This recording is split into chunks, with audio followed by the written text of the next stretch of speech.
besoin que nous soyons nombreux. C'est un problème de vision, c'est un problème de foi. Lorsque nous allons comprendre que l'heure de la vigne du sud est arrivée, tout va changer. Un seul homme appelé Luther, quand il a accompli sa saison, il a brisé l'hégémonie de l'église catholique. Là où les empereurs surarmés n'ont pas pu arriver, un homme qui comprenait qui il est et qui a l'onction de Dieu a défié le pape. Ça a créé des empires protestants. Donc ce qui se fait là, ce n'est pas de l'histoire. Ce n'est pas des histoires. C'est Dieu. Amen. Amen. Donc ne soyez pas bousculés. Ça, ce sont les images, les messages subliminaux qu'on a inculqués dans des gens. Vous voyez, quand on dit qu'ils étaient des Noirs, on a des sérieux problèmes à accepter. Mais quand on dit que les Juifs repartent dans le pays, 90% des gens ils se disent que ce n'est que des Blancs, alors qu'ils sont même minoritaires. Comment tu vas expliquer les vrais Juifs authentiques, les Niques éthiopiens, dans Acte 8, avec le rouleau? Amen. Un noir comme vous et moi. Et Frère Branham me dit que Nique éthiopien, c'est lui qui a mené le réveil du christianisme en Afrique. C'est le lever du soleil. C'est écrit là. Amen. Donc avant que le christianisme n'aille chez les Romains, parce que Paul est converti dans Acte 9. Mais dans Acte 8, le christianisme était déjà en Afrique. Oh, grâce soit rendue au Seigneur. Je vois que les ténèbres sont maintenant balayées. Alléluia. Et que la fille de Simon de Cyrène peut voir maintenant. Que Dieu soit béni à jamais. Que Dieu soit loué. Est-ce qu'on peut acclamer le Seigneur notre Dieu? Et si nos sœurs peuvent comprendre ça, elles ne vont plus se dépigmenter. Elles ne vont plus se maquiller. Elles seront comme la reine Makeda. Je suis noire, je suis belle. Donc quand Frère Branham vous dit soyez naturel, c'est un prophète qui n'explique pas. Mais il regarde dans la volonté de Dieu. Dieu veut que vous soyez tel que vous êtes.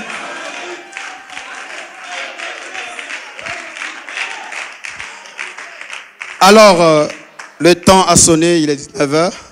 Nous allons nous lever pour recevoir le deuxième intervenant, le docteur Dieudonné Aké. Avec des applaudissements, nous recevons l'homme de Dieu.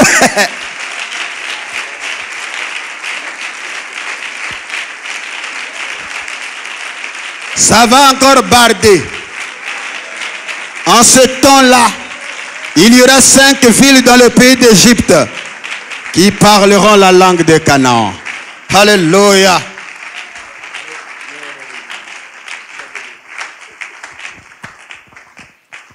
Oh, alléluia. Que le nom de Seigneur soit béni. Veuillez vous asseoir juste un instant.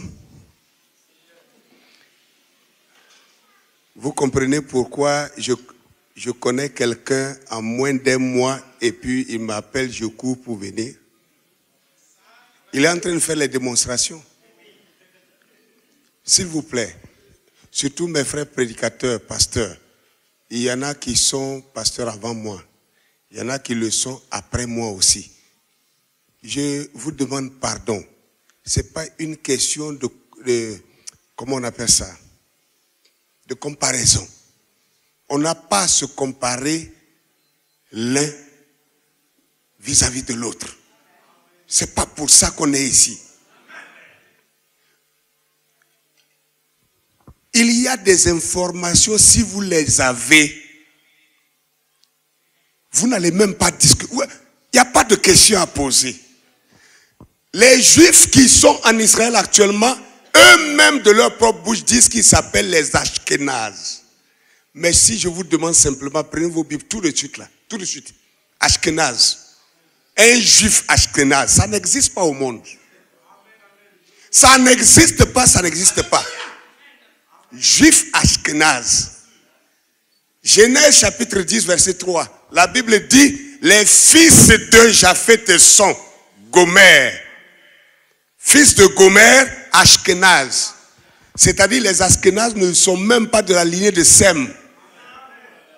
Ce sont des japhétistes. Pourquoi vous voulez faire débat là où il n'y a pas de débat? Pourquoi? Si tu n'as pas lu l'histoire, que j'ai lu l'histoire, si je parle, profite de ça. Si tu n'as pas cherché sur ce point, que ton frère a déjà cherché, s'il le dit que c'est vrai, crois ça, prends, va travailler avec ça. C'est quoi le problème? C'est quoi le problème? On n'est pas venu pour se comparer. Ce que je suis, c'est ce que je suis. Ce que tu es, c'est ce que tu es. Chacun est ce qu'il est. Maintenant, comment on peut parler de l'Afrique sans parler de notre teint? C'est quoi qui fait l'Africain? Je vais vous dire une chose. Moi, je suis soldat de Dieu. Et on dit la treillis, non, ou le treillis? Le treillis que Dieu m'a donné comme soldat en Afrique, c'est ma couleur noire. Information après information, écoutez. On n'a pas le temps. Je vous donne seulement, si vous beaucoup de personnes sont sur Facebook. Si vous allez sur Facebook, tapez seulement Tabernacle Amour Fraternel. Ça, c'est mon église. Vous allez voir, j'ai fait une série de messages sur toutes ces choses. Avec des preuves de toutes sortes. Que ce soit archéologique, que ce soit scientifique, que ce soit historique, que ce soit biblique, que ce soit du message. Tout est déjà dedans. Mais en un jour, vous allez venir me poser peut-être 40 questions. Une seule question, si on prend là, on prend la moitié d'une journée. Non, vous allez voir tout à l'heure, je vais prendre un petit thème, vous allez voir comment on va évoluer avec ça. Le problème, c'est que le message, les gens prennent le message comme si c'est un sectarisme, comme si c'est une secte où on est rentré dedans comme un couvent, on a fermé les fenêtres, on a fermé les portes, on est en train de s'étouffer dedans, on est en train de mourir, mais on dit c'est ça quand même. C'est pas ça le message de William Branham.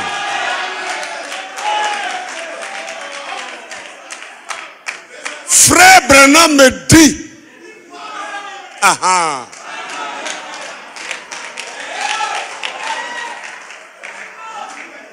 quand il voulait prêcher les 70 semaines de Daniel, il le dit dans cette même brochure même, des 70 semaines de Daniel. Il dit, je suis allé dans des bibliothèques. J'ai cherché à me procurer toutes sortes de livres d'histoire que j'ai pu m'en procurer. L'histoire avait quoi à voir avec l'écriture. Des gens pensent que frère même dormait et puis chaque dimanche matin, l'ange marche comme ça et vient et dit, tu es mon prophète, sors. Quand tu vas à l'église, va dire ça, dicter. Non. Un prophète étudie. Un prophète lit l'histoire. Un prophète cherche l'actualité. Et puis maintenant, la révélation est juste petite comme ça. C'est comme le sel que la femme met dans une sauce. C'est juste un assaisonnement. On ne veut pas lire. Tu donnes un bouquin à un pasteur. Moi, je l'ai déjà fait. Je donne un bouquin à un pasteur. Je dis, pasteur, tu m'admires sur ce que je suis en train de... Comment je prêche, tu veux faire comme moi. Prends ça. Si tu as le temps, lis ça. Il regarde et dit, oh. Mais ça, c'est pas frère Branham. Et tu veux prêcher comme moi. Je te montre la voie par laquelle je suis arrivé là. Tu me dis, c'est pas frère Branham. Frère Branham qui a lu les 2 Babylones de Hislop. D'abord, le livre appelé les 2 Babylones, on appelle ça scientifiquement la mythologie grecque. Mythologie.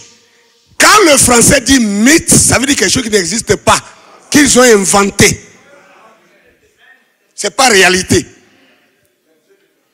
C'est quoi notre problème?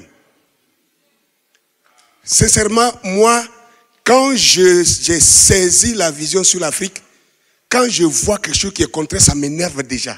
J'ai envie d'exploser. C'est comme si c'est un homme que je dois donner un coup de poing. Ça m'énerve quand je vois. Le blanc même, excusez-moi, c'est pas du racisme.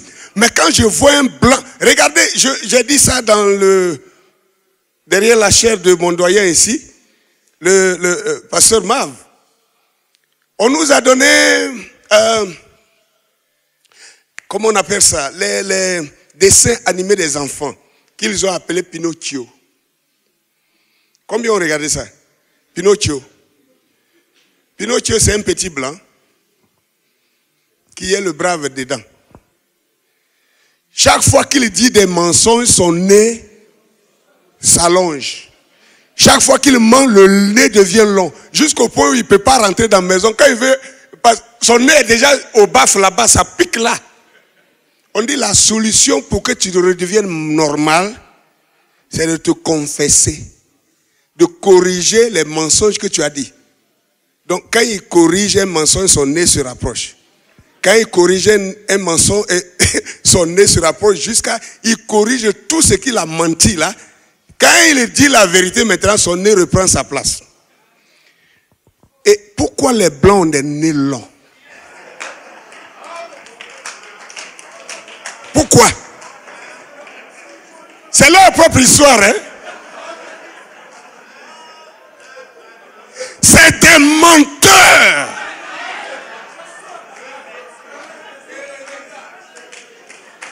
Non.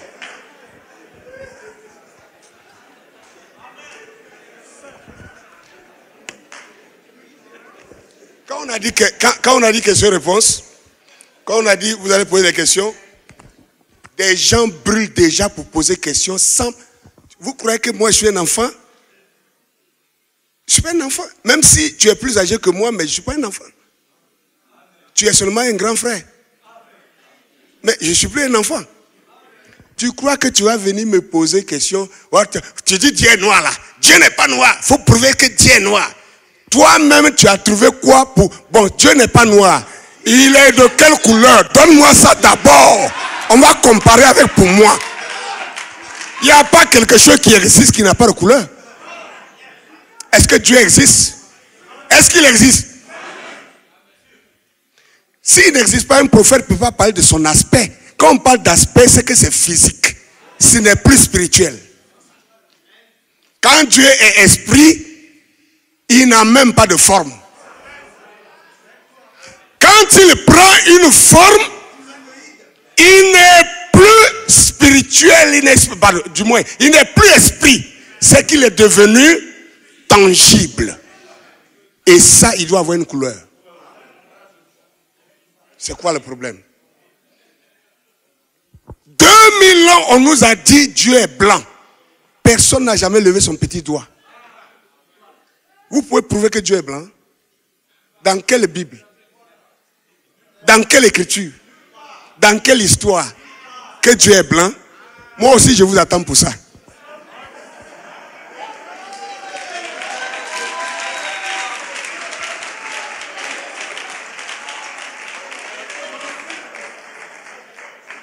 Je vous attends aussi. Vous croyez que vous allez venir m'embrouiller avec des questions sans base? Si tu me poses une question, donne-moi ta base d'abord. Tu dois me dire, selon qu'il est écrit ici, alors ta thèse ne tient pas parce que tu dis Dieu est noir, mais j'ai vu dans l'écriture ici qu'il est de telle couleur. C'est ça la question. Tu n'as pas ça, faut te calmer. Ta question ne sera même pas à l'ordre du jour. C'est de l'embrouillement. Nous sommes au réveil de l'Afrique. Et nous avons affaire aux Africains. Nous n'avons pas affaire aux Blancs à la peau noire ici. Des gens qui ont été colonisés depuis leur âme, leur esprit, même leur corps colonisé. Et ils ne veulent pas sortir de la colonisation. Moi, je suis sorti. Je suis sorti.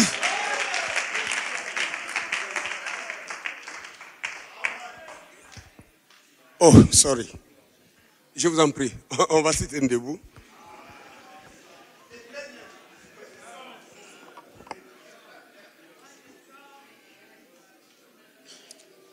Vous savez, à cause de ça, quand j'ai vu le débat hier soir, même en venant tout à l'heure, on s'est arrêté juste à 200 mètres du bâtiment ici, et le pasteur voulait payer un rafraîchissement, et même dans le magasin déjà, on l'attaque avec des questions.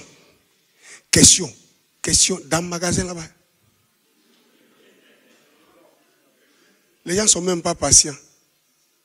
On a dit que mercredi, on répond aux questions. Vous attaquez avec les questions déjà.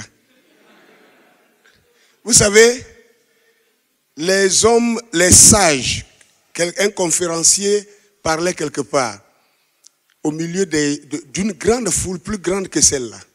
Il a posé une question après. Il dit, qui sont ceux qui sont intelligents dans cette salle? Il dit que tous les hommes intelligents, celui qui croit qu'il est intelligent n'a qu'à lever la main. Les gens ont levé les mains comme ça. Il a regardé, il dit merci. Baissez vos mains. Ils ont baissé. Il dit, vous savez, ça c'est l'attitude des enfants.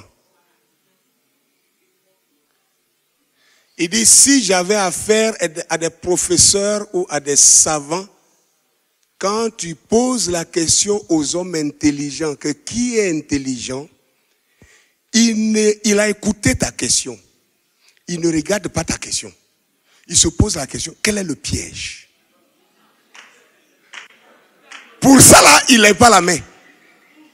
Parce que si tu poses la question, c'est que tu as un piège. Tu veux l'attraper quelque part. Quelqu'un quitte en Afrique de l'Ouest, c'est comme s'il vient vous insulter, quoi. Il vient insulter tous les Congolais et puis il s'en va.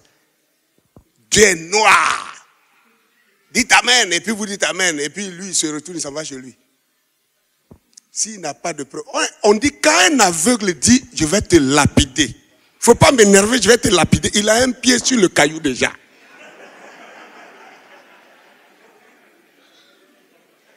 Il a déjà un pied sur le caillou.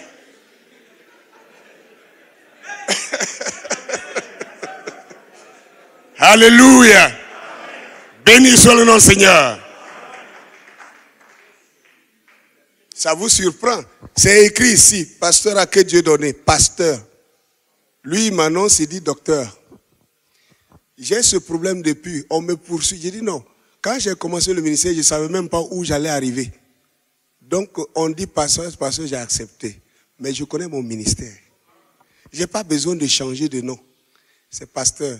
Vous, les docteurs, c'est vous qui connaissez la parole. Donc, si tu connais la parole en tant que docteur, si tu prêches, moi je suis petit pasteur. Donc je t'amène mon exercice de maison. Il faut corriger ça pour moi. Oui, exercice de maison. Nous sommes au réveil de l'Afrique. Je veux connaître quel est l'aspect de Dieu. C'est les docteurs seulement qui peuvent répondre à ça. Je suis petit pasteur. Hein? Ok, que Dieu soit béni. De toute façon, je suis long, c'est comme ça que je parle. J'ai déjà perdu tout mon temps. Après, ils vont me donner un petit papier et puis je vais partir. Lévitique chapitre 13. Nous prenons ensemble Lévitique chapitre 13.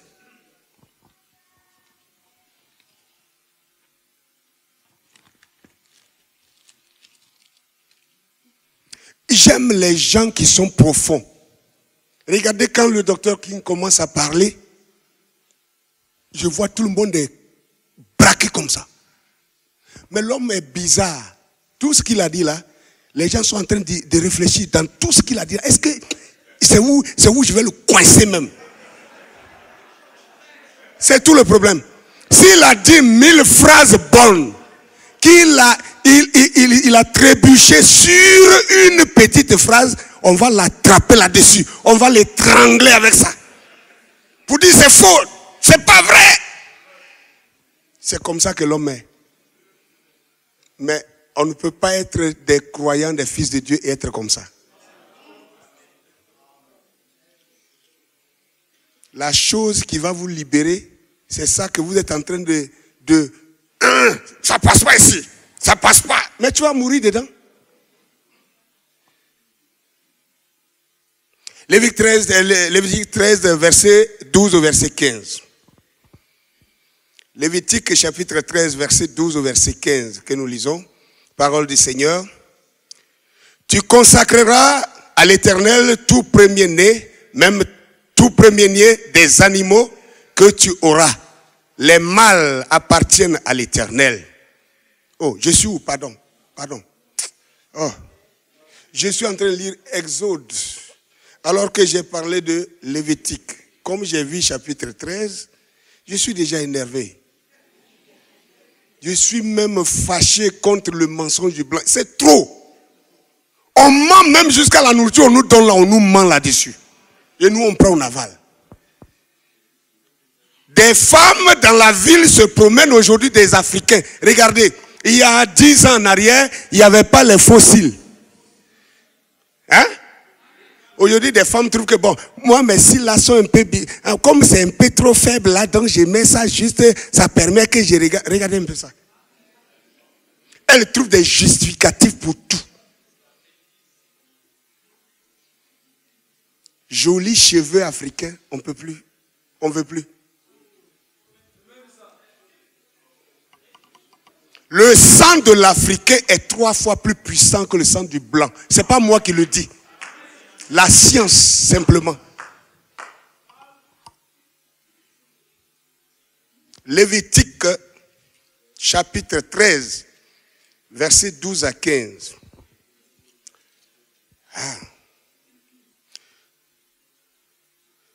Bien. Si la lèpre fait une éruption sur la peau et couvre toute la peau de celui qui a la plaie, depuis la tête jusqu'aux pieds, partout où le sacrificateur portera ses regards, le sacrificateur l'examinera. Et quand il aura vu que la lèpre couvre tout le corps, il déclarera celui qui a la plaie. Maintenant, je veux qu'ensemble, on lise la phrase, la dernière phrase. Mets ça ici. Lisons ensemble à haute voix. Comme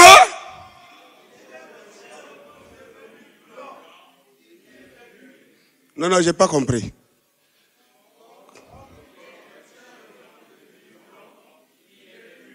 Bien. Comme il est entièrement devenu blanc, c'est que cet homme-là sera pur. Pour le moment, vous ne savez pas de quoi il est question. Verset 14. Mais le jour où l'on apercevra en lui la chair, de la chair vive, il sera impur. Quand le sacrificateur aura vu la chair vive, il le déclarera impur. La chair vive est impure, c'est la lèpre. Père céleste, c'était notre Dieu. Voici la petite écriture que nous lisons, Seigneur, cet après-midi. Et nous voulons nous entretenir autour de cela. Nous avons besoin de ta présence. Tu es le grand enseignant par excellence. Que ton Saint-Esprit vienne, Seigneur, maintenant et brise la parole et nous en donner le contexte. Seigneur, nous ne pouvons pas entrer dans notre réveil si nous n'avons pas tous les éléments, Seigneur Dieu, de ce réveil. Aide-nous, Seigneur, ouvre nos yeux, dispose nos cœurs. Laisse que ta parole trouve un lieu de repos final dans notre cœur. Et que cette parole puisse produire son fruit 1 pour 100, 1 pour 1000. Au nom de Jésus, notre Sauveur, nous t'avons demandé pour ta gloire. Amen. Merci, que Dieu vous bénisse. Alléluia. Je crois que, pardonnez si je reviens toujours au pasteur Mav, parce que c'est chez lui que je suis allé dimanche pour parler. Le pasteur Mav sait que ma prédication n'est pas seulement la peau. C'est parce que si je parle de thé, c'est parce que le thème m'y oblige. C'est à cause du thème.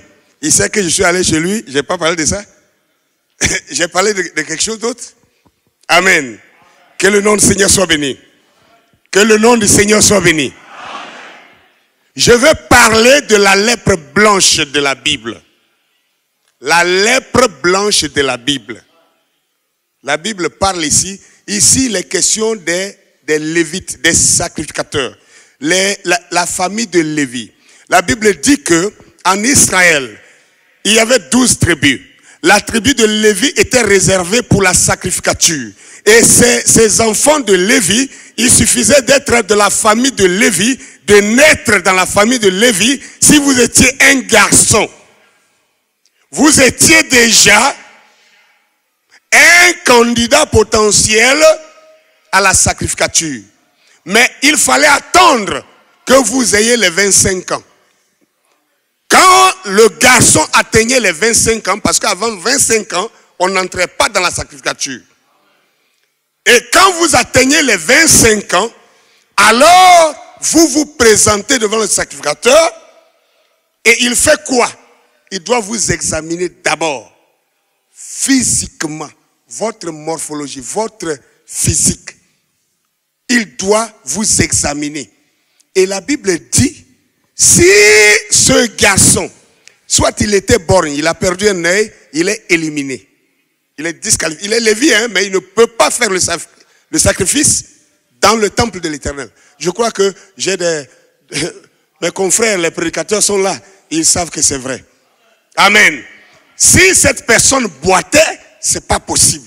Si cette personne avait un quelconque défaut, même si un doigt est coupé, il ne peut plus faire le service. Il est éliminé d'office. Maintenant, s'il a tout son corps, ou bien s'il a un 6e doigt, il y a des gens qui ont un 6e doigt ici, il est disqualifié. Mais s'il était complet comme vous et moi ce soir, alors on devrait examiner maintenant sa peau. S'il avait une tache blanche sur lui, même si c'est un petit point, une tache blanche sur sa peau, il est disqualifié. Suivez quelque chose. Alléluia. Une tache blanche. Et ça, Dieu appelle cela lèpre blanche. C'est de cette lèpre blanche que Dieu a frappé Marie, la grande sœur de Moïse, qui s'était moquée de lui. Et Dieu l'a corrigée en la frappant de cette lèpre blanche. Maintenant, quand les gens lisent la Bible, quand nous lisons la Bible, quand moi aussi je lisais la Bible avant, quand je tombais sur ça, vous connaissez la lèpre, non?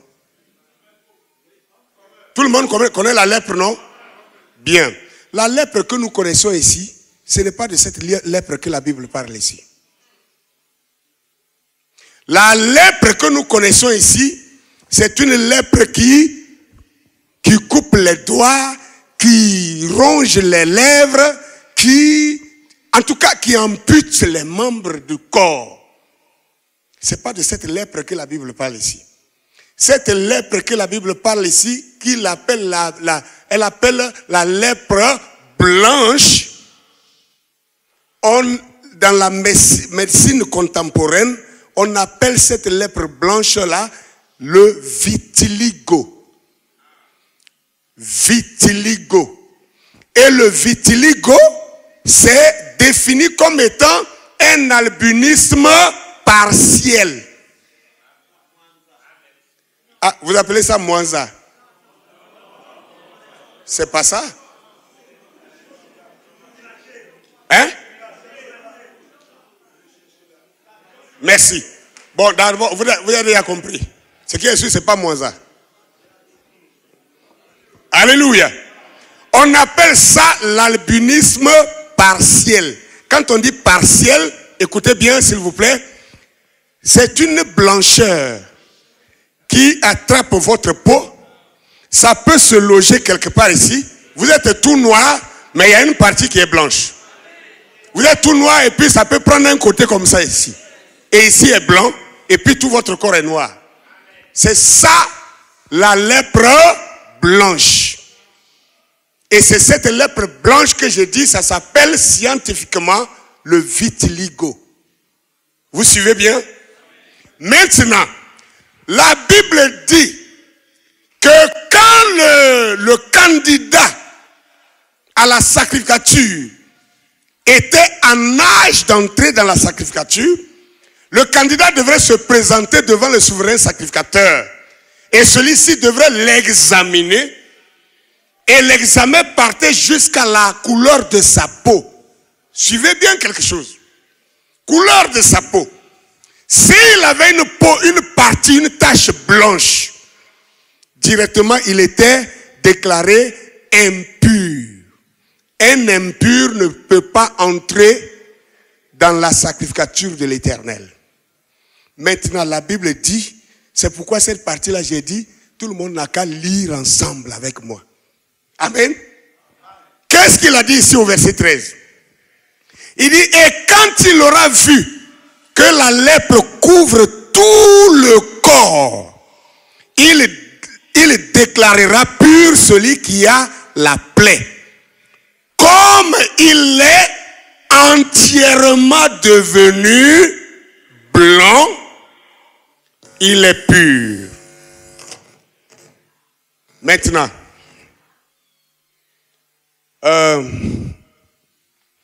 faisons un exercice. Ce papier a quelle couleur? Elle est blanche? Cette feuille est blanche? Hein? Vous êtes convaincu?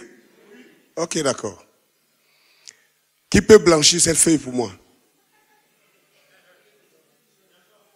Je veux quelqu'un qui peut... Vous avez jusqu'à demain pour me blanchir cette page. Vous pouvez blanchir cette feuille? Vous pouvez le faire? Pourquoi? Elle est déjà blanche. Ah, quelqu'un a commencé à comprendre. Maintenant, la Bible dit, le monsieur qui se présente devant le sacrificateur là, son corps est de quelle couleur? Parce que quand il y a une blancheur sur sa peau, on voit.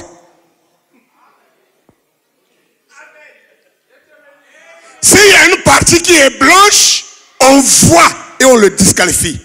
Mais si cette maladie a pris tout son corps, ça blanchit tout son corps, puisqu'il est devenu entièrement blanc, alors il est déclaré pur. Donc il était de quelle couleur? Nous parlons des Juifs, hein.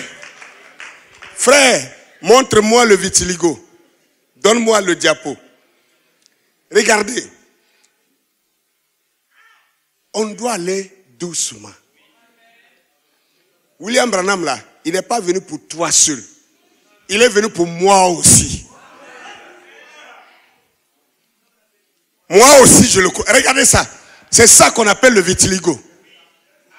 Voilà l'albinisme partiel. Voilà ce qu'on appelle la lèpre blanche. Ce n'est pas une lèpre qui bouffe le corps des gens. Ça change simplement ta couleur. Ok? Vous voyez ça? Il est devenu comme un léopard. Est-ce qu'un blanc peut avoir ça? Maintenant, la Bible dit, si vous voyez, ça commence toujours quelque part. Et puis ça avance, ça avance, ça avance.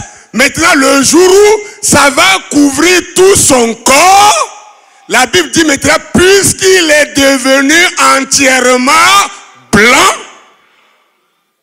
alors il est pur. Montre-moi quand il devient entièrement blanc. Nous avons c'est pourquoi j'ai dit, regardez, c'est un travail, on ne dort pas. Nous ne dormons pas. On fouille, on cherche. Regardez ça. Comment on appelle un enfant comme ça? Est-ce qu'il est blanc? Mais sa peau est comment? C'est un Européen? Non, c'est un Français. Peut-être c'est un Belge. C'est quoi le problème? C'est quoi le problème? J'ai dit, regardez ça. C'est un Européen, un Américain, c'est un Asiatique. Il est quoi? Un Africain. Mais est-ce qu'il est noir? C'est ça qu'on appelle la lèpre blanche, l'albinisme. Un albinos, c'est une maladie génétique. Je vais vous choquer parce que je n'aurai pas le temps d'expliquer tout ça. Mais c'est pourquoi je vous ai déjà donné le site. Vous pouvez aller voir ça. J'ai tous ces thèmes-là avec des diapos, avec des images, avec tout ce qu'il faut. Les questions que vous pouvez poser, vous allez trouver la réponse si vous êtes patient pour écouter la bande jusqu'à la fin. C'est comme ça que David était. C'est comme ça que Salomon aussi était. On a des preuves dans la Bible. On a aussi des preuves dans le message.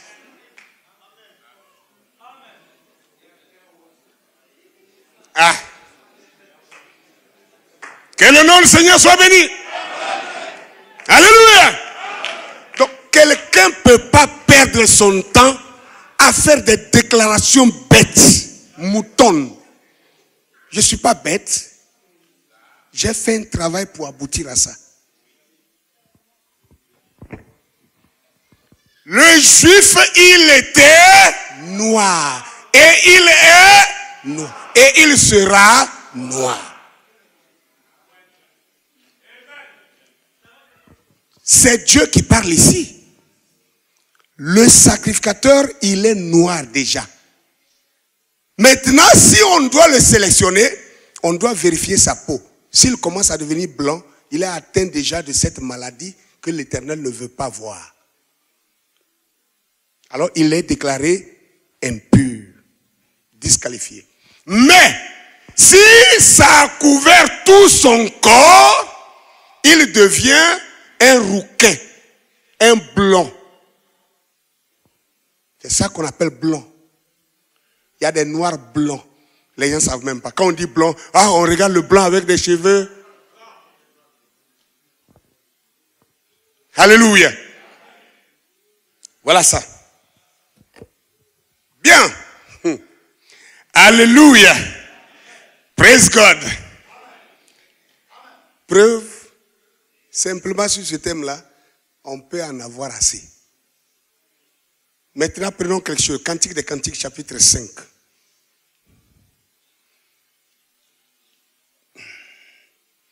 Avant d'aller dans Cantique, nous sommes à côté déjà, nous sommes déjà ici. C'est bon de prendre d'abord Exode chapitre 4. Exode chapitre 4, verset 6. Exode 4, le verset 6. On va d'abord régler ce problème avant d'aller dans les Cantiques. Exode 4, le verset 6. Il est dit ceci. L'Éternel lui dit encore, mets ta main dans ton sein. Il mit sa main dans son sein. Puis il la retira et voici, sa main était couverte de lèpre blanche comme la neige. Ici, il s'agit de qui? Moïse. Le jour où Moïse a reçu sa commission dans le buisson ardent, Moïse se présenta devant le buisson. L'Éternel commence à converser avec lui. Et l'Éternel lui donne le premier signe. Qui était jeter le bâton, qui devient le serpent.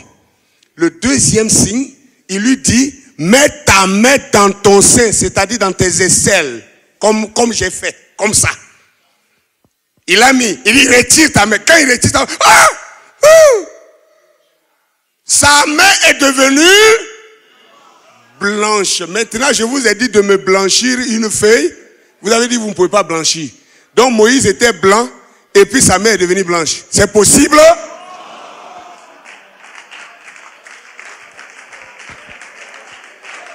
C'est où le problème?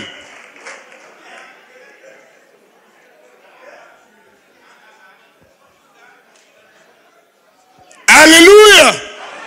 Si vous allez au verset 27 du même chapitre, la Bible dit, l'Éternel dit à Aaron, va dans le désert, au-devant de Moïse. Aaron partit. Et il rencontra Moïse à la montagne de Dieu et il le baisa.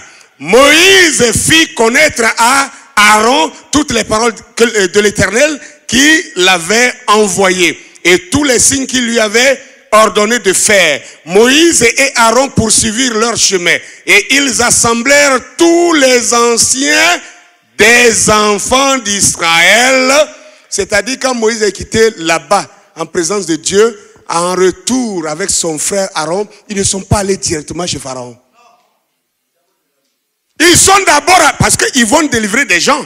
Il faut d'abord informer ces gens-là, leur expliquer que le temps de leur délivrance est arrivé, qu'ils n'ont qu'à se préparer et qu'ils n'ont qu'à commencer à ramasser leurs bagages parce que bientôt ils vont quitter ce pays.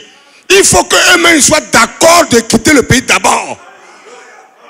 S'ils ne sont pas d'accord de quitter le pays, leur mission sera vaine. Alléluia. Maintenant ils arrivent, ils rassemblent les enfants d'Israël. Verset 30. Aaron rapporta toutes les paroles que l'Éternel avait dites à Moïse et il exécuta les signes aux yeux du peuple. C'est-à-dire les signes, jeter le bâton pour que ça devienne serpent et puis mettre sa main et puis retirer pour que ça devienne blanche.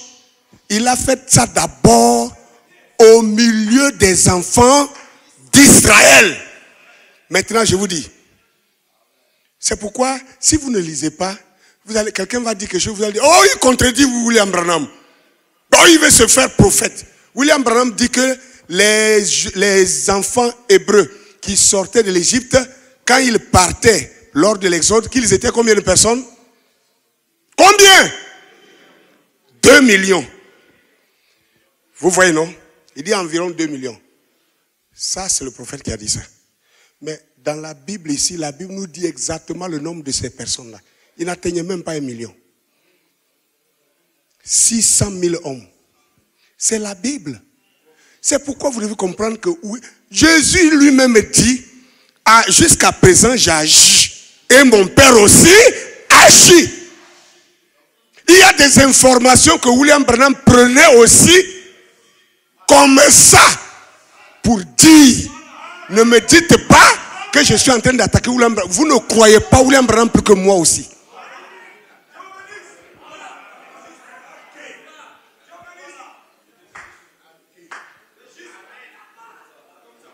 « 600 000 hommes. » Lui, il a dit qu'ils étaient environ 2 millions. Regardez la différence.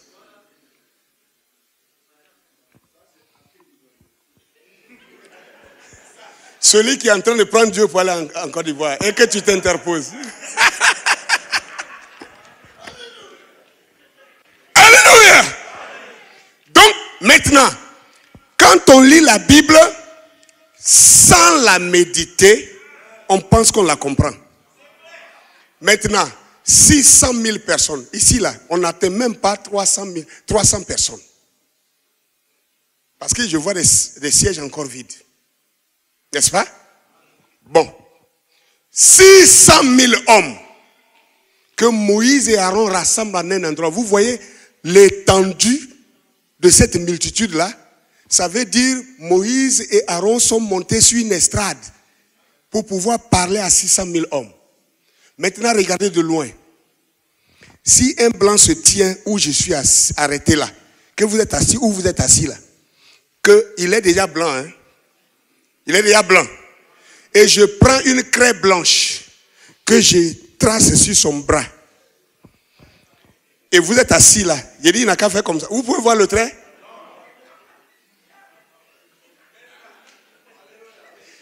Ne soyons pas rabougris, ne soyons pas idiots, ne soyons pas... Non!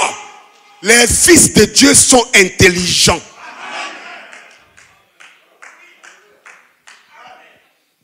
Il fallait que Moïse soit un noir pour que, même étant sur l'estrade là-bas, à 300 mètres, quand il met sa main noire dans son sein, quand il sort sa main noire qu'il brandit, même celui qui est à 300 mètres voit que la main de Moïse est devenue blanche. Parce que la couleur devait faire la différence pour montrer le miracle de Dieu.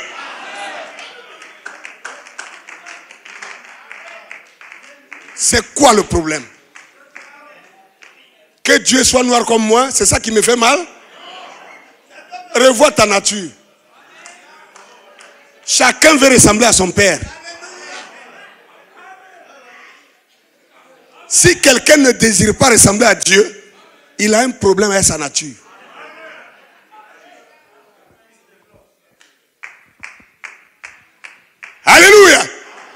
Voilà deux preuves déjà.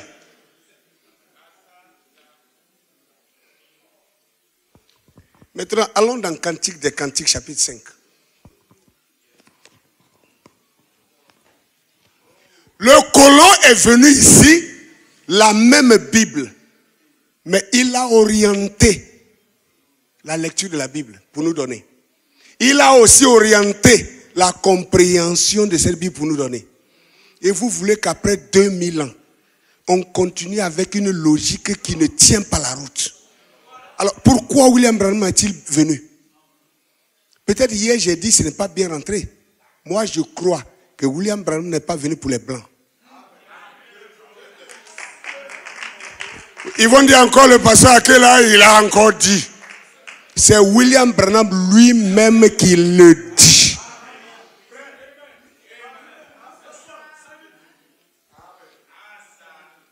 Alléluia.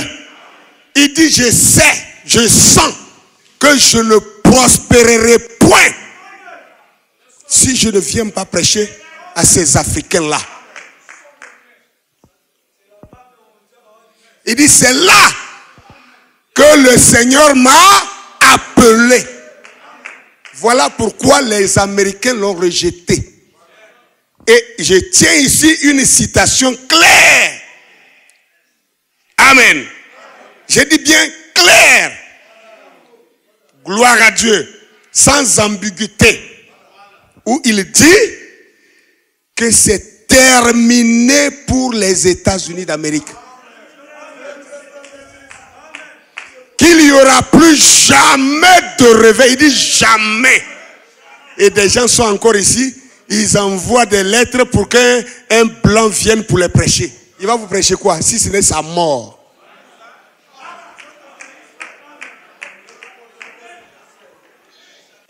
Maintenant, l'Amérique qui est encore au contrôle, qui influence le monde entier, si eux-mêmes, William Branham dit, Dieu les a quittés, amen, amen. Vous devez comprendre, vous devez demander à William Branham, le Dieu qui a quitté l'Amérique, il est parti où?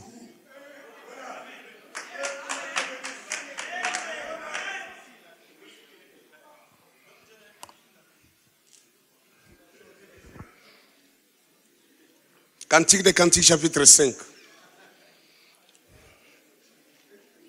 Le verset 10 au verset 15. Lisons ensemble. Alléluia. Cantique des Cantiques, chapitre 5, le verset 10 à 15. Ici, il s'agit de qui? Il s'agit de Salomon qui chante des cantiques avec sa fiancée. Il chante un couplet. Et sa fiancée lui répond. Amen. Amen. Maintenant, quand Salomon a fini de chanter, non, lisez, je vais lire le verset 9 d'abord pour que vous compreniez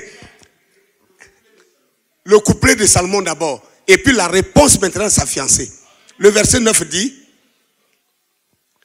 qu'a-t-on bien-aimé de plus qu'un autre?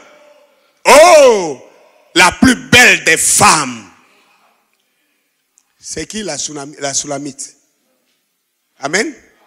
La plus belle des femmes. C'était une femme noire. La plus belle des femmes. Qu'a-t-on bien aimé de plus qu'un autre pour que tu nous conjures ainsi? Il a fini de dire. Et la femme va répondre. Mon bien-aimé est blanc et vermeil. Vous voyez, non? Mon bien-aimé est blanc. Je vous passe le ballon, vous les contestataires. D'abord, vous ne lisez pas. Maintenant, je vous donne, vous allez prendre ça pour me combattre. Voilà, Salomon était blanc. On va voir c'est quelle blancheur.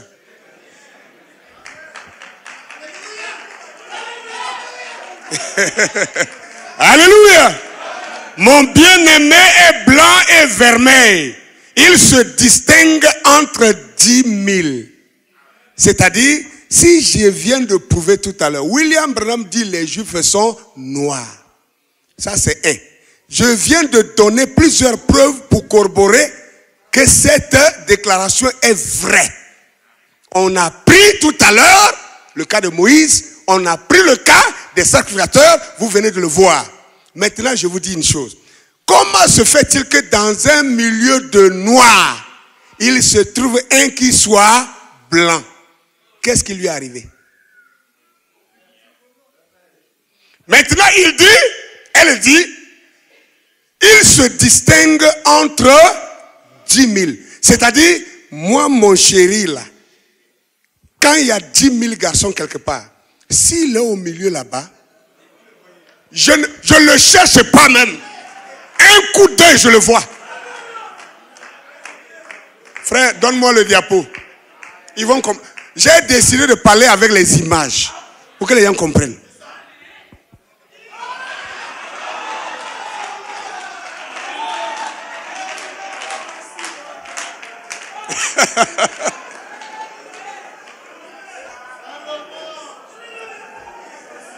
Alléluia!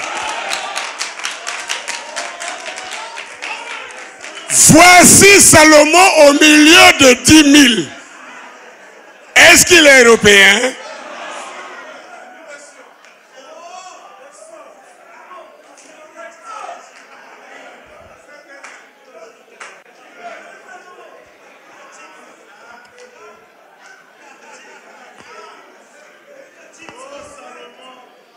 Alléluia! Bon, pardon, un peu de silence pour qu'on gagne un temps, sinon on perd le temps. J'ai beaucoup à dire, mais je risque de ne pas finir. Bon, d'accord. Écoutez la suite. Le verset 11. Sa tête est d'or pur, ses boucles sont flottantes, noires comme le corbeau. Il dit sa tête est d'or pur. Dites-moi, un humain qui a une tête en or, c'est possible? Donne-moi la tête en or. La tête en or pur. Vous allez voir. J'ai décidé de parler avec image pour que ça rentre.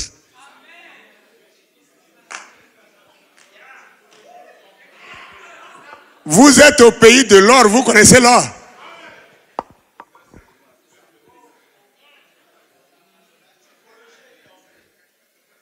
Est-ce que ça j'ai besoin de commenter?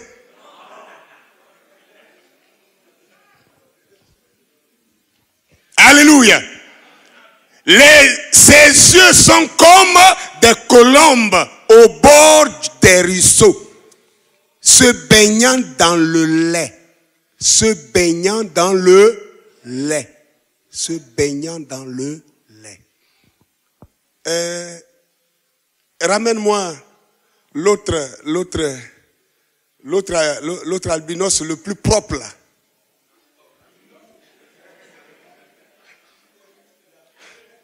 Alléluia. Il y en a ici qui ont des albinos dans leur famille. Moi j'en ai dans ma famille.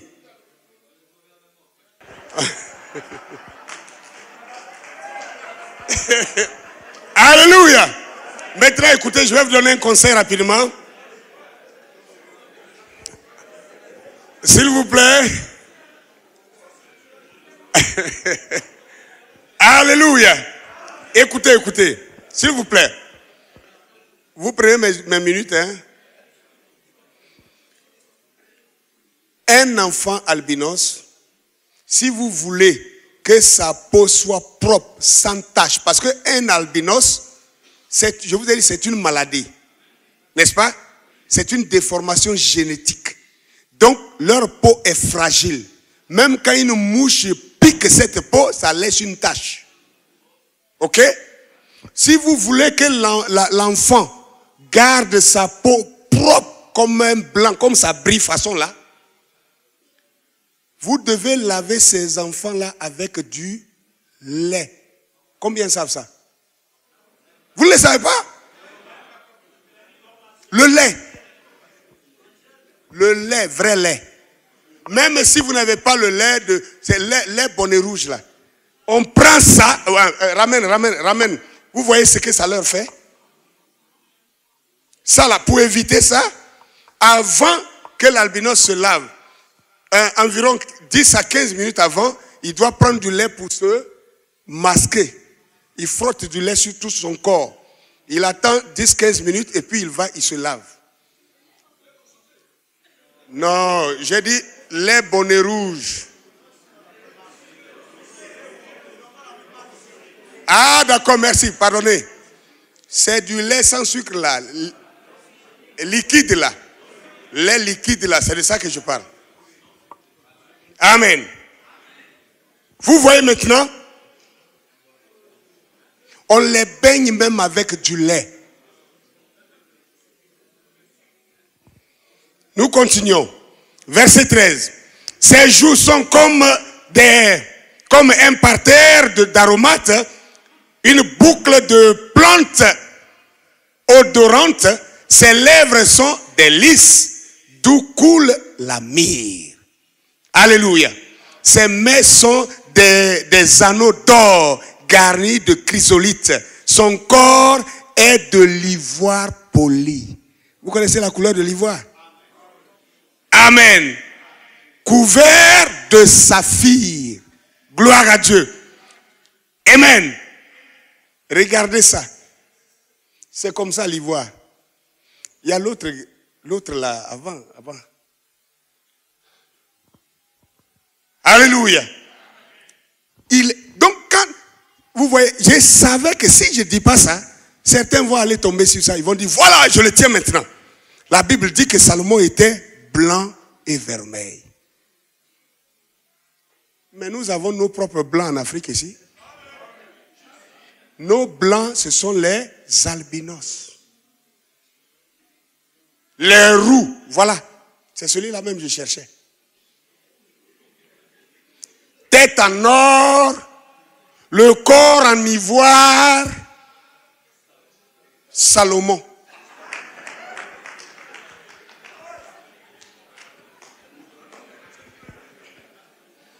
Oh, alléluia! Bon, je vais gagner en temps, parce que je sens que mon temps est en train de s'épuiser vite là. Bon, d'accord, prenons ensemble 1 Samuel chapitre 16. 1 Samuel chapitre 16, le verset 12. 1 Samuel chapitre 16, le verset 12.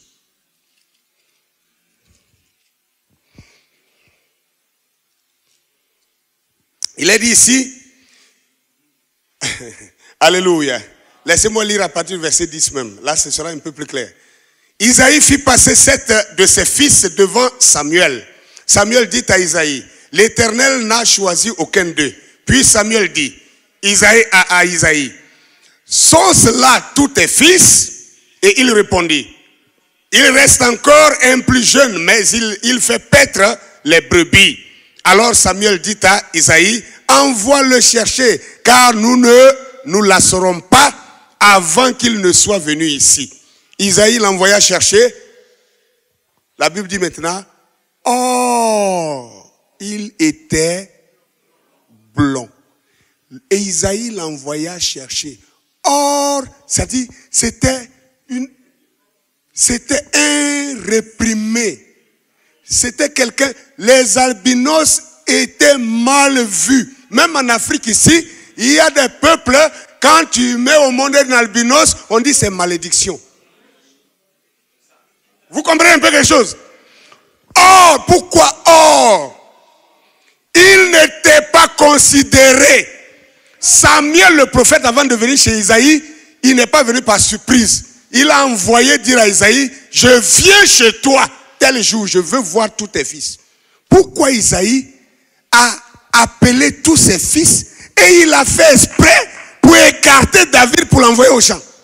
Il avait honte de lui.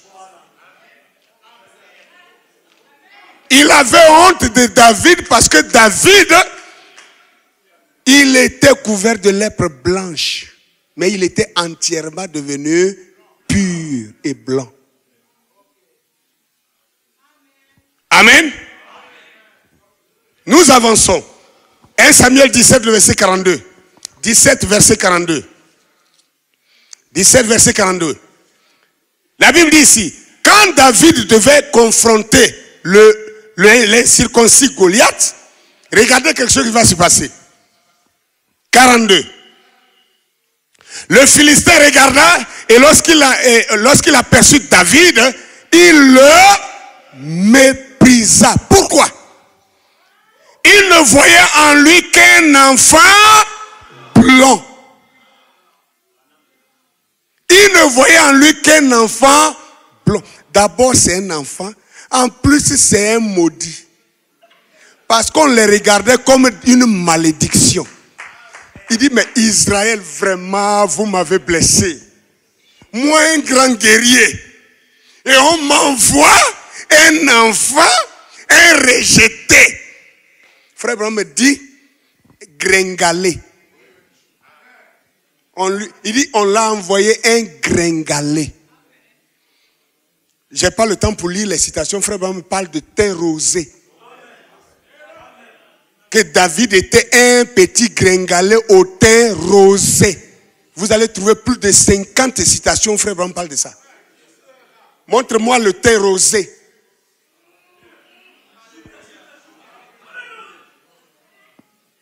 Prépare le teint rosé.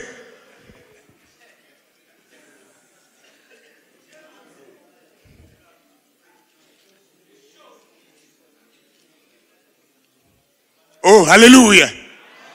Praise God. Moi, je vais avancer. Hein. Si ça traîne, je vais avancer. J'ai beaucoup d'autres choses. Regardez cette femme.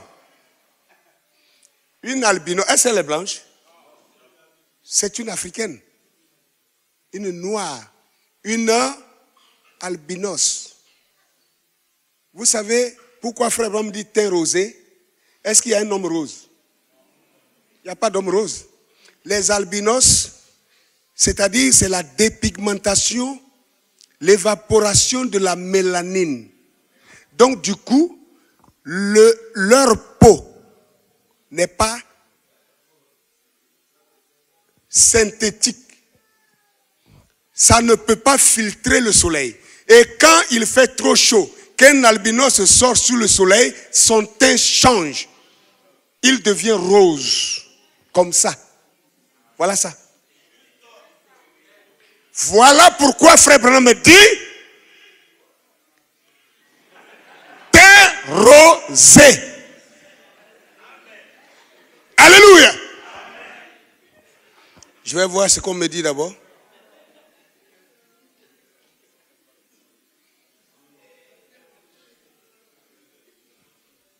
Merci. J'ai encore un peu de temps.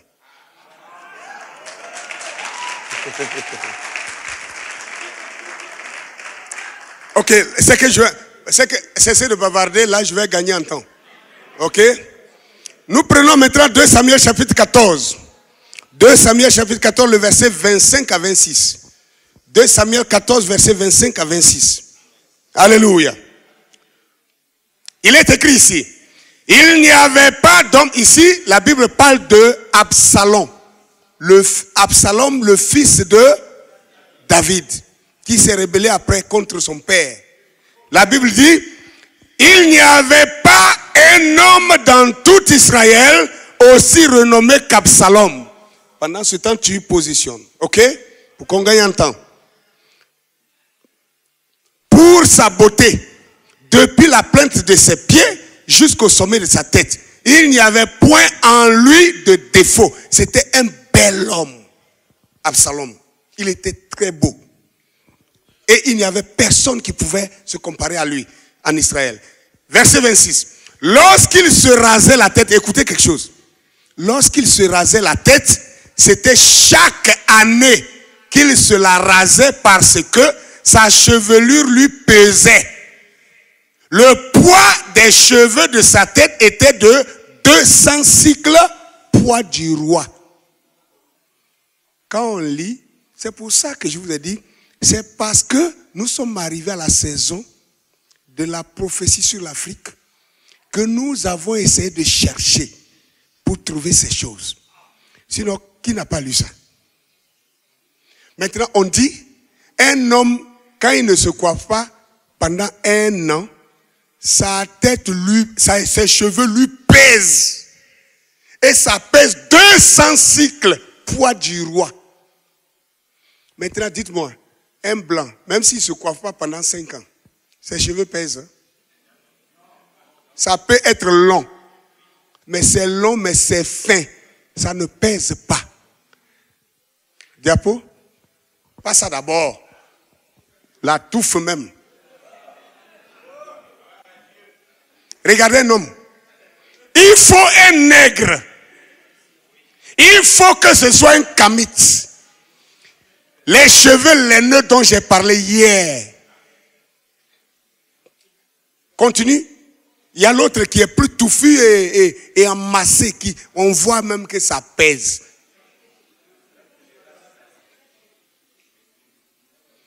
Oh, alléluia! Regardez un homme. C'est pas montage, hein, c'est un homme. Avec ses enfants. Avec sa fille. C'est génétique. Leurs cheveux poussent de façon exorbitante. Regardez un homme comme ça. Vous pouvez vous imaginer combien ses cheveux peuvent peser? Absalom. Et on finit par nous dire que ces Hébreux-là étaient blancs. Quand même. Vous pouvez nous mentir une fois, pas deux fois, trois fois. 2000 ans de mensonges. Et on veut sortir des gens dedans, ils n'ont 2000 ans, c'est pas assez. 2000 ans, c'est pas trop pour toi. Hey! Alléluia. Touchez encore un autre point d'ailleurs. Samson.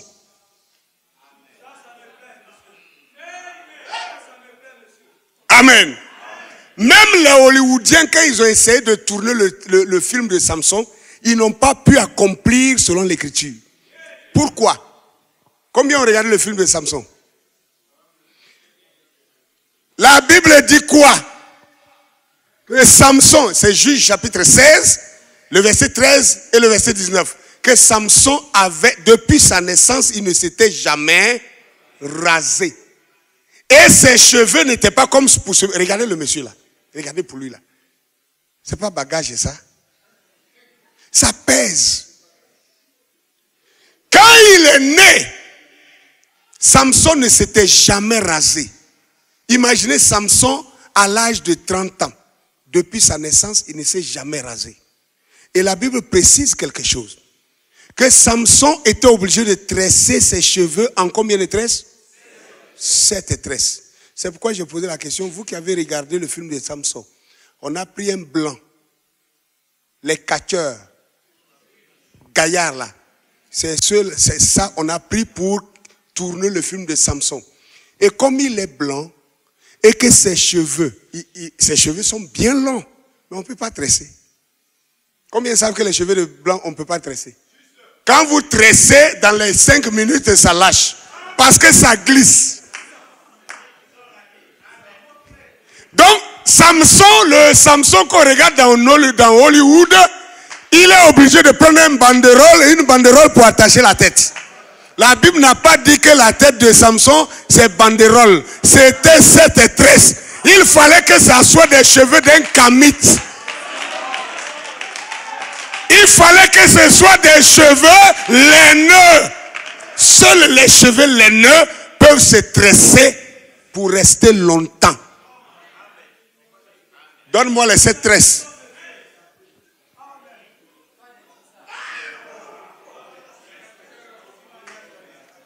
Qu'est-ce que vous voyez? C'est aussi simple que ça. C'est aussi simple que ça.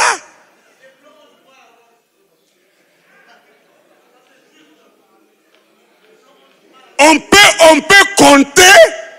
peut compter le nombre de ces tresses. Ce n'est pas des mèches, ce sont ses cheveux. Et vous le savez bien. Nous les avons parmi nous. N'importe qui parmi nous ici, si vous ne vous coiffez pas, sur 3 ans, 4 ans, 5 ans, vos cheveux seront comme ça. C'est tout. Bon, maintenant, nous parlons du réveil de l'Afrique. Et vous voulez qu'on vienne dire non? Et crois en Jésus, tu seras sauvé. Est-ce que ce n'est pas ça qu'on a prêché? Est-ce que ce n'est pas ça que les Blancs même sont venus nous prêcher? Mais où est le réveil? C'est quoi le nouveau? Un réveil je vous assure, ça doit changer de configuration.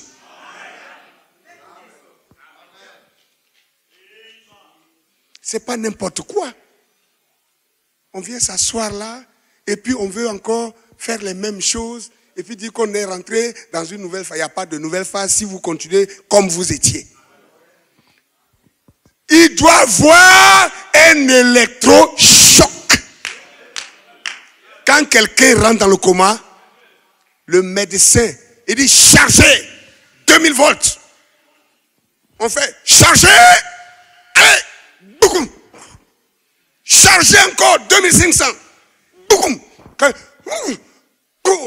Il commence à tousser. On dit voilà, ça va. La vie est revenue en lui. Allez, amenez-le maintenant en salle de réa.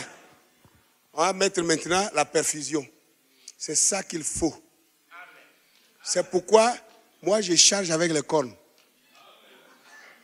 Ça doit blesser d'abord pour guérir. Si on caresse dans le sens du poids, ça ne rentre pas. Donc, en s'excitant déjà, non, on va lui prouver que c'est faux.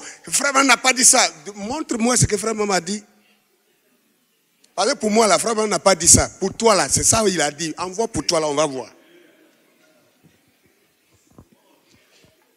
Qu'est-ce que vous voulez dire de contraire?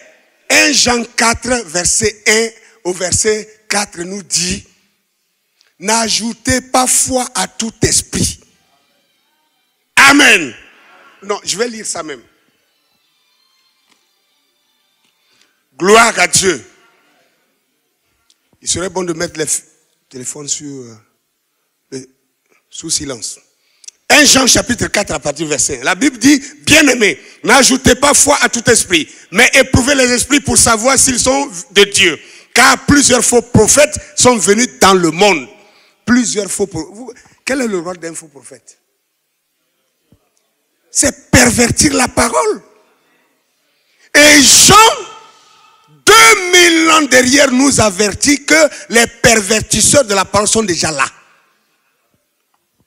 Et 2000 ans après, et vous pensez qu'ils n'ont rien fait. Ils avaient une mission, s'il vous plaît. Amen. Il dit, reconnaissez à ceci l'Esprit de Dieu, tout esprit qui se déclare, pas qui déclare, mais qui se déclare publiquement pour Jésus-Christ venu en chair est de Dieu. Même si je demande aux enfants de l'école de dimanche ici, est-ce que Jésus est Dieu? Ah bon, comme je vous ai prévenu, vous ne voulez plus répondre. Non, mais est-ce que Jésus est Dieu ou il n'est pas Dieu? Et il est Dieu. Il est Dieu, non? Maintenant, la Bible dit, pour reconnaître les vrais croyants, les vrais enfants de Dieu, on doit reconnaître quelqu'un qui se déclare lui-même publiquement pour être pour le Jésus-Christ qui est venu en chair. Jésus-Christ qui est venu en chair. C'est-à-dire, Jean 4, verset 24 nous dit, Dieu est esprit et il faut que tous ceux qui l'adorent en esprit et en vérité. Mais quand nous allons dans Philippiens chapitre 5, le verset 5, non, chapitre 2, Philippiens 2, verset 5 au verset 7, la Bible dit, ayez les sentiments qui était en Jésus-Christ, lequel existant en forme de Dieu. C'est-à-dire avant que Jésus-Christ ne vienne ici, il existait déjà au ciel en forme de quoi? En forme de Dieu. Quelle est la forme de Dieu? Dieu est esprit. Donc il était esprit. Donc lequel existant en forme de Dieu n'a point regardé comme une proie à arracher avec d'être égal avec Dieu, mais il s'est dépouillé lui-même en prenant une forme de serviteur. Amen. Et en devenant semblable à un non, aux hommes. Il est paru comme un simple homme. Amen. Amen. Amen. Si nous reconnaissons que le Dieu qui est au ciel, c'est lui qui s'est métamorphé ou métamorphosé pour venir sur la terre. Lui qui était esprit est devenu matériel. Et la matière qu'il a prise, c'était un humain. Et nous savons sur la terre, quand on pose la question, il y a combien de races? Tout le monde dit il y a 4 races. Il y a la race blanche, la race noire, la race jaune, la race rouge. Maintenant, Jésus-Christ, Dieu, qui est Dieu, il est venu sur la terre, il a pris une forme humaine. Et vous me dites que sa couleur, ce n'est pas nécessaire de le savoir. Vous avez un problème.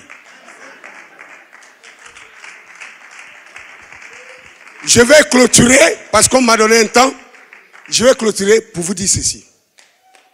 Frères et sœurs, Frère Branham est venu, il nous a révélé qui est l'Antichrist. Même un enfant de l'école de dimanche ici peut me dire qui est l'Antichrist. N'est-ce pas? Je ne dis pas, il y a des antéchrists qui sont déjà là, mais il y a l'Antichrist lui-même. C'est-à-dire, Satan qui va prendre forme dans le corps d'un homme pour diriger le monde. Et il viendra, et la Bible dit, 2 Thessaloniciens chapitre 2 nous dit, c'est ce Satan-là, sous forme humaine, qui ira s'asseoir. Le temple que les Juifs, les soi-disant Juifs, sont en train de construire là-bas, ça ne concerne en rien Jésus-Christ. Christ n'a rien à voir. Là encore, c'est un autre choc qui est là. Parce que ce temple-là, quand il sera terminé, c'est dans ce temple que l'Antichrist ira s'asseoir, selon 1 Thessaloniciens, 2 Thessaloniciens chapitre 2, il va s'asseoir dedans pour se proclamer lui-même Dieu. Et quand il fait ça, la Bible dit, la colère de Dieu va se déclencher maintenant. Et la destruction commence, la 3e guerre mondiale. Maintenant, frères et sœurs, c'est pourquoi Satan, sachant qu'il ne peut pas être noir, Dieu est noir, Satan est... Non, ne riez pas. C'est plus que sérieux.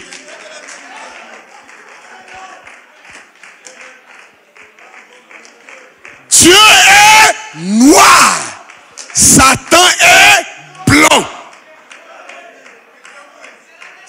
Celui qui veut être choqué n'a qu'à être choqué. Moi, je parle pour ma liberté. Regardez, nous savons que c'est le pape catholique. Et vous savez que depuis que la papauté a commencé, aucun noir n'a jamais accédé à ce... Et aucun noir n'accédera à ce poste.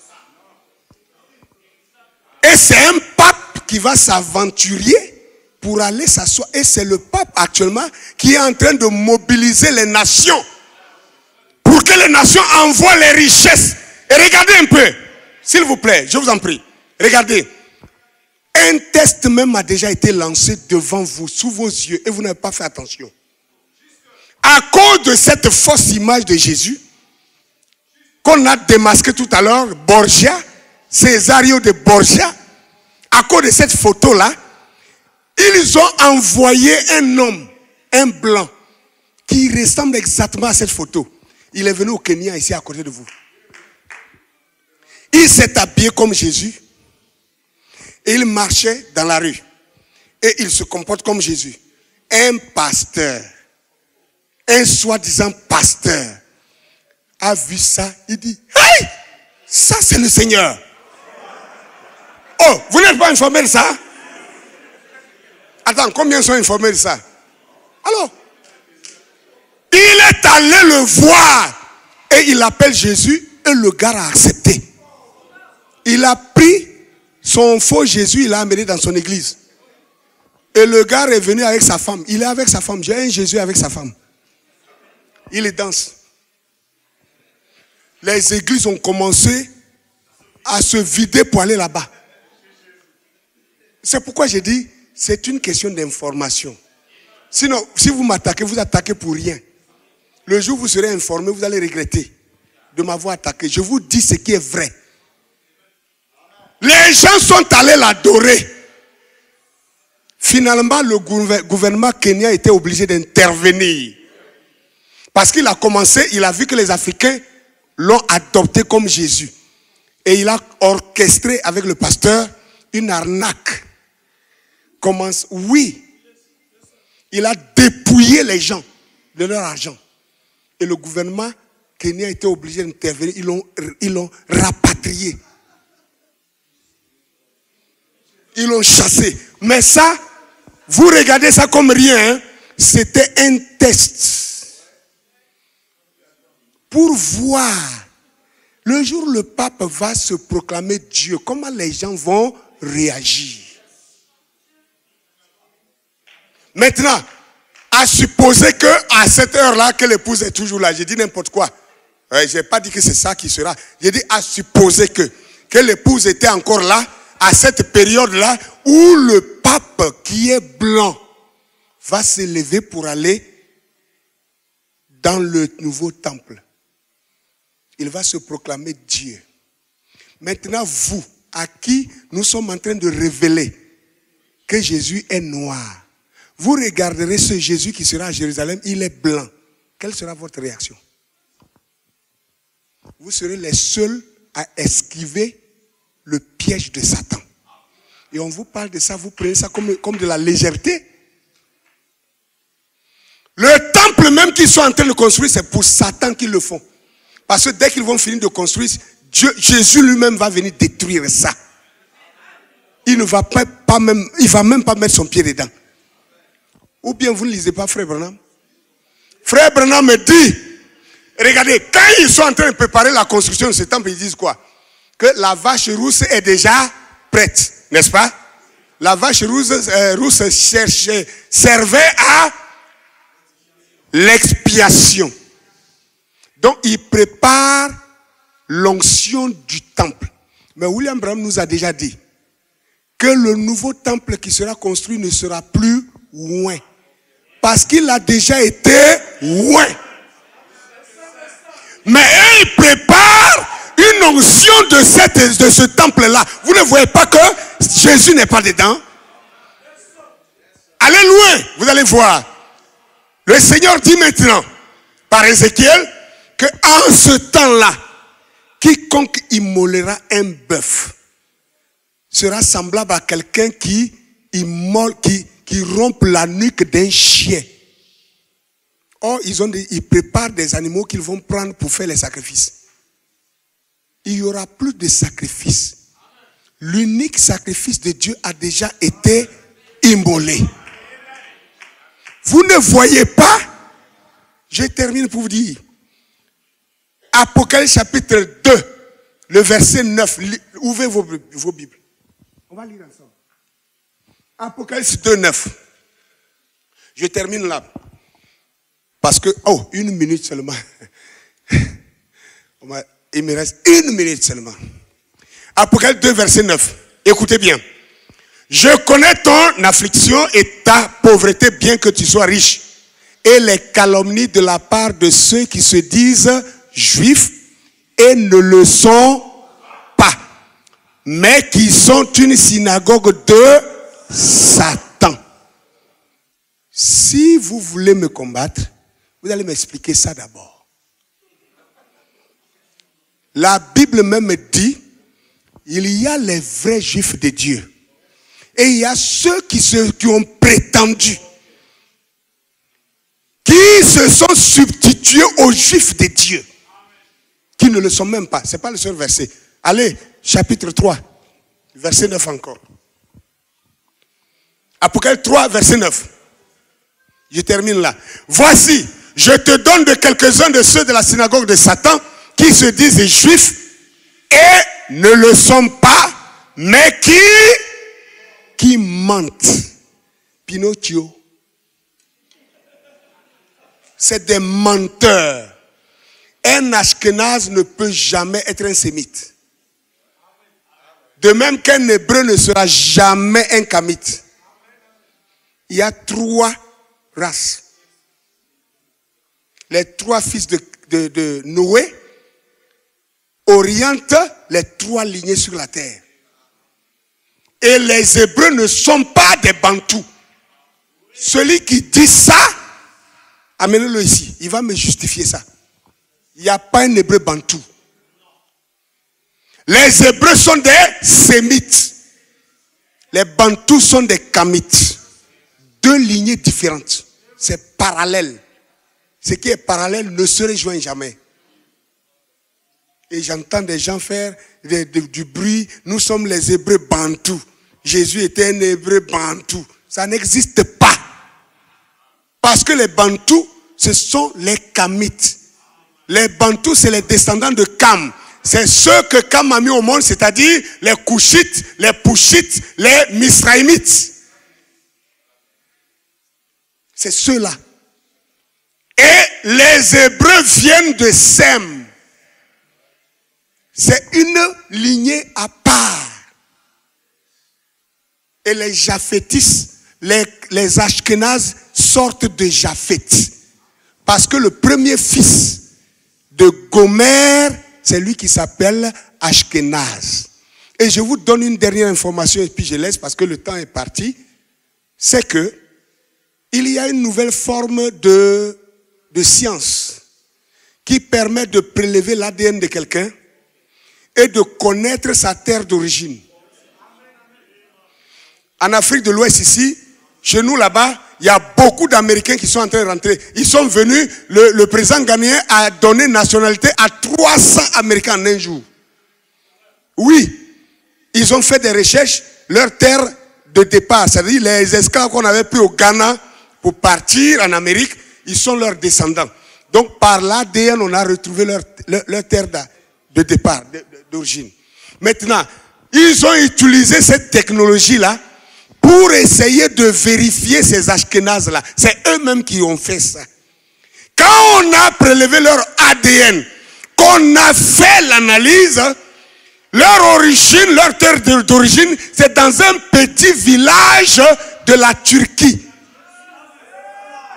Or, cet endroit exactement était l'ancienne habitation de Gomer qui a mis au monde son premier fils qui s'appelait Ashkenaz. Et vous me dites que cela sont jeux. Venez avec vos preuves. Venez, mais avec vos preuves, pas avec vos questions. Avant de me poser la question, tu dois me donner d'abord tes preuves à toi, premièrement. Et on compare avec pour moi. Si ça ne marche pas maintenant, pose-moi la question. Je n'accepterai pas qu'on vienne m'embrouiller quand on n'a fait aucune recherche, quand on n'a fait aucun effort. Des gens font des efforts pour envoyer des choses et vous ne prenez pas le soin de les examiner. Vous vous levez pour combattre. Vous combattez qui? Je ne suis pas contre vous. Je suis pour vous. Nous jouons dans la même équipe pour Jésus-Christ. On m'a dit qu'à cause de la sécurité, on devait s'arrêter. Il m'a donné juste 20 minutes de plus, donc je ne vais pas exagérer. Il y a beaucoup à dire. C'est pourquoi je vous ai déjà donné. Moi, je ne suis pas un écrivain. À l'école, je n'ai pas réussi dans la rédaction comme le docteur Goma qui aime beaucoup écrire. Moi, je parle. À cause de ça, je fais des vidéos. Je prends un thème, je fais une vidéo, je mets sur ma page et les gens suivent ça. Il y a trop de thèmes que j'ai développés dans ce sens-là. Allez écouter ça d'abord. Côte d'Ivoire, c'est en Afrique. C'est pas sur une planète Jupiter où on va dire non, mais si tu t'en vas, on va te voir où? Nous sommes en Afrique. Je reviendrai par la grâce de Dieu. J'ai trouvé une bonne porte par laquelle je peux rentrer au Congo tout le temps maintenant. Donc je serai encore là. Quand vous aurez écouté et que vous aurez, n'est-ce pas, analysé ou alors examiné tout ce que j'ai dit dans ces bandes-là, si vous trouvez maintenant une zone d'ombre, appelez-moi, je reviendrai ici. Je suis prêt à payer mon billet d'avion pour venir, pour qu'on puisse parler s'il s'agit de la parole de Dieu. Hier, le jeune frère organisateur nous a dit qu'il avait un problème financier. Amen. Loin de moi de l'orgueil. Mais j'ai fait ce que je pouvais faire. Il a dit 125 000. Amen. Est-ce que quelqu'un est venu vers lui pour donner quelque chose déjà? Hein? Dans le panier. Nous sommes des pasteurs, nous savons ce qu'on met dans le panier. Nous sommes, je sais. Non, pas que je doute des autres, mais nous sommes pasteurs, on sait ce qu'on met dans le panier. Ok, ça a été mis, et si c'est suffisant, Dieu merci. Sinon, moi, je voulais dire simplement que la bénédiction vient quand vous le faites promptement. Il y a des gens dans les églises qui fatiguent les pasteurs. Cher pasteur, je vais vous aider un peu. Le pasteur a un programme, peut-être d'acheter quelques instruments, ou bien il est en train de construire l'église. Ils sont arrivés à un certain point où peut-être ils ont besoin de peut-être 3 millions pour faire un tel travail. Le pasteur vient à la chaire, il parle à l'église et quelqu'un se lève pour dire, non, pasteur, on n'a qu'à cotiser. Cotiser. Le mot cotiser, en temps réel, ça ne doit pas exister dans l'église. On participe. Participer et cotiser, c'est deux choses différentes. Cotiser sous-entend que notre nombre ici, on compte, on divise par le montant voulu et chacun paye sa part. Mais est-ce que vous êtes sûr que tout le monde a les mêmes moyens pour payer la part que vous allez lui donner? Vous allez chasser celui qui ne pourra pas donner. Par contre, participer, le pasteur dit qu'il a besoin de 3 millions. Et on va faire le travail dans l'église ici. Moi, je me sens conduit, je me sens poussé. Moi seul, je donne 1 million. Maintenant, celui qui est venu avec son 500 francs, et l'autre qui vient avec ses 10 000 francs, l'autre qui vient avec ses 20 000 francs, ça va combler la chose. Mais cotiser, quand vous dites cotiser, vous faites les parts, non?